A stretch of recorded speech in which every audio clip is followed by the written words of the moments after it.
माझं आणि वल्लरीचे सीन्स आता असे फेस टू फेस असणार आहेत. सो ती एक मजा आहे. जेव्हा कास्टिंग होतं तर त्यावेळी विचारतो हिला कास्ट करत असाल तर प्लीज मला पण करेल का, असंही केलं आहे आम्ही. लक्ष्मी आणि लीला तशा होत्या, तशीच श्रावणी आणि मोक्षा असणार आहे. तर आम्ही पहिल्या दिवसापासूनच असं भांडण करत होतो आणि असं लोकांना टेन्शन की अशा काय येतात, का भांडताय. मला परत घरी आल्यासारखंच एक फील आहे, जसं हिटलरला वाटत होतं तसंच एक वाटतंय.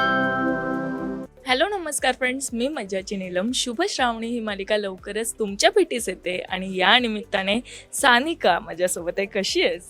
मी मस्त आहे, तू कशी आहेस? मी खूप छान आहे. पण मला सगळ्यात आधी विचारायचं, 3 मैत्रिणी जेव्हा पुन्हा एकत्र येतात काय घडतंय, आणि जेव्हा कळत होतं की आपण तिघी पुन्हा एकत्र येतोय, किती डिस्कशन झालं ग तुमचं?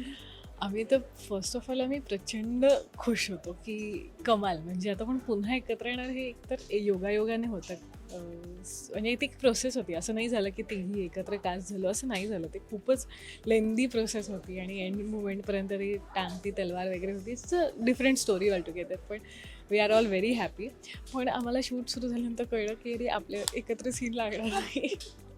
त्याच्यामुळे ती एक खंत आहे. पण माझं आणि वल्लरीचे सीन्स आता असे फेस टू फेस असणार आहेत. सो ती एक मजा आहे. फक्त माझं आणि भूमिजाचं नसणार आहे. सो मी तिला खूपच मिस करते ऑलरेडी, कारण तिचं शूट लागलं की माझं नसतं, माझं लागलं की तिचं नसतं.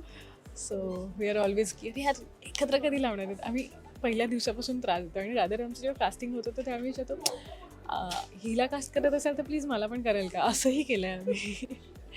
सो आम्ही खूपच खुश आहोत. मला सांग की एकीकडे मैत्री येते आणि जेव्हा भूमिकेत जायचं असतं, मोक्षा मला श्रावणीच्या विरोधात दिसते डायरेक्ट.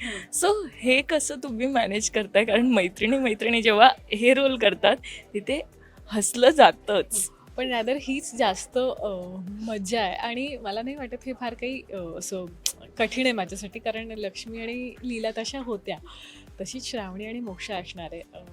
आणि मला असं वाटतं आम्ही आता उलट जास्त छान करू, कारण आमची एक नेट प्रॅक्टिस झालेली आहे हिटलरला. तर आता पुढे अजून त्याच्यावरती कसं काम करता येईल किंवा अजून त्याला वरती कसं नेता येईल ह्याचे प्रयत्न मी आणि वल्लरी नक्कीच करू. सो ते आहे, एक एक्साइटमेंट आहे. मला असं वाटतं ठरवलंच जातं की वल्लरीला ऑनस्क्रीन त्रास द्यायचा म्हणजे द्यायचा. नाही, ते झीने ठरवलं आहे की हिच्याकडनं त्रास झाला पाहिजे. पण खरं सांगू का, म्हणजे आम्ही पहिल्या दिवसापासूनच इथे कोणाला फार माहिती नव्हतं की आम्ही दोघी मैत्रिणी आहोत. तर आम्ही पहिल्या दिवसापासूनच असं भांडण करत होतो आणि असं लोकांना टेन्शन की ह्या अशा काय येतात, का भांडतायत.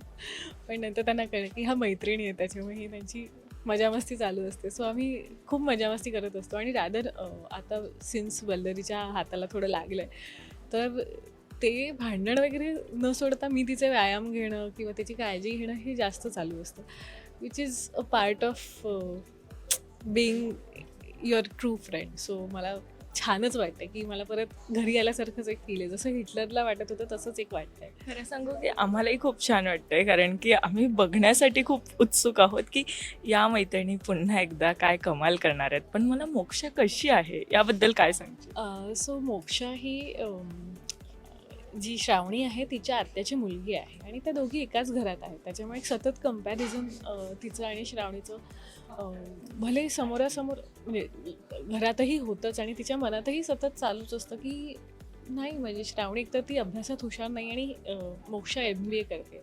सो मोक्षाला तो एक सुपिरियॉरिटी कॉम्प्लेक्स आहेच की आणि ती एकतर काठावरती पास आहे.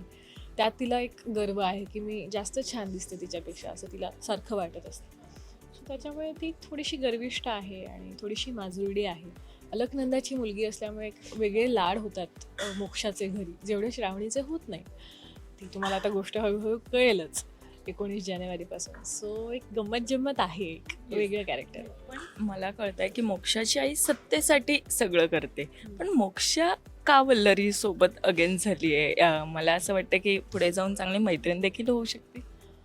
You never know. आता हे मलाही नाही माहिती. हे त्याच्यासाठी तुम्हाला सिरियल बघावी लागेल.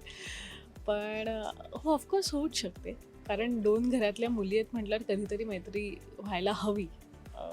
पण आता बघूया झीच्या मनात काय येते.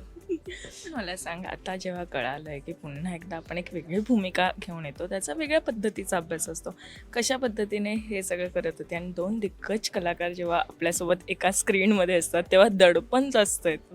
हो, प्रचंड दडपण आहे आणि मला गंमत ह्या गोष्टीची फार म्हणजे जास्त एक्साइटमेंट ह्या गोष्टीची वाटली, कारण मी आत्ता जे नाटक करत होते त्यात मी आसावरीताईंनी त्या काळी जो रोल केला होता तोच करत होते. सो मला त्यांना हे भेटून सांगायचं होतं की ताई तुमचाच रोल करते मी नाटकात वगैरे, असं मी खूप एक्सायटेड होतं त्यांना सांगण्यात. आणि ऑफकोर्स म्हणजे त्यांचाच तो वारसा पुढे नेणं is a big big big big deal for me. आणि छानच वाटतंय, म्हणजे त्यांना बघत बघत आपण मोठे झालो आणि वेगळं दडपण तर आहेच, पण त्या तेवढ्याच प्रेमळ आहेत आणि त्या तेवढंच प्रत्येक. आणि मला मेन म्हणजे त्यांचं इतकं कौतुक वाटतं की त्या इतक्या पर्टिक्युलर आहेत काही गोष्टींमध्ये आणि त्यांना इतकं त्यांचं लक्ष असतं ना छोट्या छोट्या वाक्यात.